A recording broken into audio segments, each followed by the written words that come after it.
အားလုံးမင်္ဂလာပါ Techsta မှာ YouTube channel ကနေပြန်လည်ကြိုဆိုပါရစေကျွန်တော်တို့အခုတစ်ခါမှာတော့ EXCEL VBA course ကို Techsta မှာ YouTube channel မှာ free တင်ဆက်ပေးသွားမှာဖြစ်ပါတယ်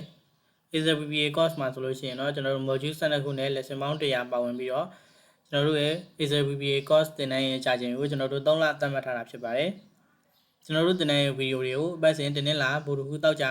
နေ့တွေမှာတင်ဆက်ပေးသွားမှာဖြစ်ပြီးတော့ကျွန်တော်တို့ဗီဒီယိုတစ်ခုရဲ့ကြာချိန်ကအနည်းဆုံး5 to 7 minute ပဲရှိတာဖြစ်တဲ့အတွက်ဒီနေ့ကို9မိနစ်ကနေ9မိနစ်အချိန်ပေးရုံနဲ့3လပြည့်သွားတဲ့အခါမှာလူကြီးမင်းအနေနဲ့ EXCEL VBA ကိုကျွမ်းကျင်စွာအသုံးပြုနိုင်မှာဖြစ်ပါတယ်ဒါကတော့ EXCEL VBA ကိုလေ့လာထားတဲ့အခါမှာမိမိအနေနဲ့ရရှိနိုင်မယ့်အကျိုးကျေးဇူးလေးတွေဖြစ်ပါတယ်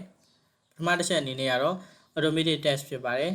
နောက်တစ်ချက်အနေနဲ့ကတော့ customer EXCEL ဖြစ်ပါတယ်နောက်တစ်ချက်အနေနဲ့ကတော့ expand functionality ဖြစ်ပါတယ်နောက်တစ်ချက်အနေနဲ့ကတော့ solve problem ဖြစ်ပါတယ်နောက်ဆုံးတစ်ချက်အနေနဲ့ကတော့အလွန်ရေးကြီးတဲ့ competitive advantages ပဲဖြစ်ပါတယ်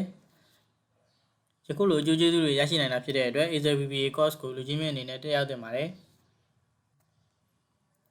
ဒါတော့ကျွန်တော်ရှေ့မှာပြောခဲ့တဲ့ module 12ခုပဲဖြစ်ပါတယ် module 1မှာဆိုလို့ရှိရင် introduction to VBA ကိုလေ့လာရပါမယ် module 2မှာဆိုလို့ရှိရင် variable and data types in VBA ကိုလေ့လာရပါမယ် module 3မှာဆိုလို့ရှိရင် conditional logic and flow control ကိုလေ့လာရပါမယ် module 4မှာဆိုလို့ရှိရင် string and string function တွေအကြောင်းကိုလေ့လာရပါမယ် module 5မှာဆိုလို့ရှိရင်တော့ looping in VBA ကိုလေ့လာရပါမယ် module 6မှာဆိုလို့ရှိရင်တော့ array in VBA ကိုလေ့လာရပါမယ် module 7မှာဆိုလို့ရှိရင်တော့ set and function တွေအကြောင်းကိုလေ့လာရမှာဖြစ်ပါတယ် module 8မှာဆိုလို့ရှိရင်တော့ test file in EXCEL VBA ကိုလေ့လာမှာဖြစ်ပါတယ် module 9မှာဆိုလို့ရှိရင်တော့ user forms in EXCEL VBA ကိုလေ့လာမှာဖြစ်ပါတယ် module 9ကတော့လူကြီးမင်းတို့အတွက်အလွန်သုံးဝင်နိုင်တဲ့ module တစ်ခုပဲဖြစ်ပါတယ်ဘာလို့လဲဆိုလို့ရှိရင်တော့ကျွန်တော်တို့ user form တွေမိမိကိုယ်တိုင်ရေးဆွဲနိုင်မှာဖြစ်ပါတယ် user form ဆိုတဲ့နေရာမှာကျွန်တော်တို့မိမိရဲ့ company logo မိမိရဲ့လုပ်ငန်း logo လေးနဲ့ကျွန်တော်တို့ user form password တခြားသောကိုထည့်ခြင်းနဲ့အချက်လက်တွေကိုထည့်သွင်းပြီးတော့မှအသုံးပြုနိုင်မယ် EXCEL VBA form လေးတစ်ခုကိုရေးဆွဲနိုင်မယ် module တစ်ခုလည်းဖြစ်ပါတယ် module 10ကတော့ကျွန်တော်တို့ရှေ့မှာလေ့လာထားတဲ့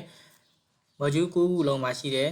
အချက်လက်တွေကိုသုံးပြီးတော့မှကိုယ်တိုင် EXCEL VBA project တစ်ခုကိုရေးဆွဲခြင်းပဲဖြစ်ပါတယ် module 11ကတော့ကျွန်တော်တို့ chat in VBA ကိုလေ့လာမှာဖြစ်ပါတယ်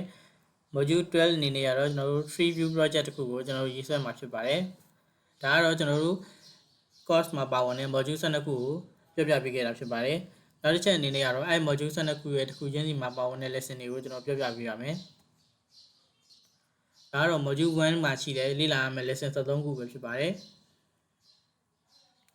ဒီ lesson တွေကိုတော့ကျွန်တော်တို့အသေးစိတ်ဖတ်ပြီးတော့ကျွန်တော်ရှင်းမပြတော့ပါဘူး lesson တွေလေ့လာတဲ့အခါမှာလာကျွန်တော်တို့အသေးစိတ်ပြောပြပေးသွားမှာဖြစ်ပါတယ်ဗီဒီယိုတာရှည်လွန်းသွားမှာဖြစ်တဲ့အတွက်ကြောင့်ဒါကတော့ကျွန်တော်တို့ intro video ဖြစ်တဲ့အတွက်ကြောင့်အနေနဲ့အသေးစိတ်လေးတွေကိုပဲကျွန်တော်တို့ဖော်ပြမပေးသွားဘဲနဲ့တစ်ခုလုံး overall ကိုပဲခြုံပြီးတော့မှပြောပြပေးသွားမှာဖြစ်ပါတယ်ဒါကတော့ module 1မှာလေ့လာရမယ့် lesson 13ခုဖြစ်ပါတယ်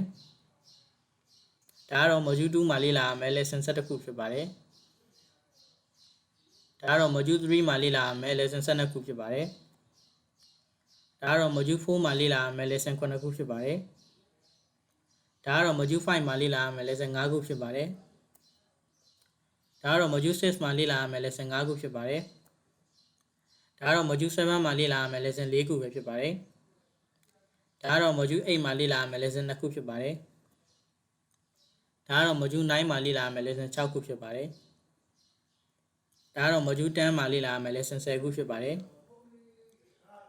ဒါကတော့ module 11မှာလေ့လာရမယ့် lesson 6ခုဖြစ်ပါတယ်ဒါကတော့ module 12နောက်ဆုံး final အနေနဲ့လေ့လာရမယ့် module 5ခုဖြစ်ပါတယ် lesson 5ခုဖြစ်ပါတယ်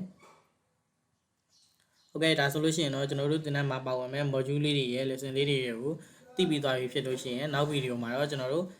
module 1ရဲ့ lesson 1ဖြစ်တဲ့ add the developer to the EXCEL ဆိုတဲ့ lesson လေးကိုလေ့လာမှာဖြစ်ပါတယ်ဒီဗီဒီယိုကတော့ဒီလောက်ပါပဲကျွန်တော်တို့ EXCEL VBA ဆိုတာဘာလဲဆိုတာရဲ့ကျွန်တော်တို့ရဲ့ course လေးကိုမိတ်ဆက်ပေးခဲ့တာဖြစ်ပါတယ်ကြည့်ရှုပေးခဲ့ကြတဲ့အတွက်အားလုံးကိုကျေးဇူးတင်ပါတယ်